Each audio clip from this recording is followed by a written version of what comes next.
asaran na merong pikunan, lalo na rin ang unang niligawan, unang kabiguan, at dyan nasiseryoso ang usapan, ang pagdadamayan ng tunay at tapat na kaibigan. Itong mga buwan, kaibigan, namang maasahan. Oh, di na tayo babata, pitag may di nahahalata sa mga tripong ihunti na tayo nagsasawa.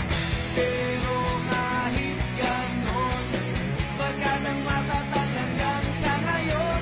Minsan man magkita, tiyak may kwela, yan ang aking mga tropa.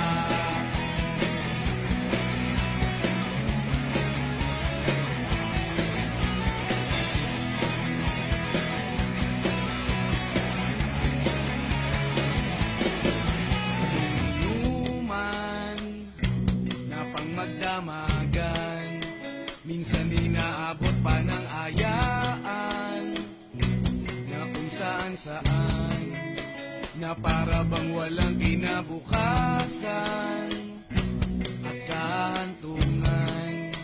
At dyan nasiseryoso ang usapan, ang pagpapayuhan ng tunay at tapat na kaibigan. Kung mga baliw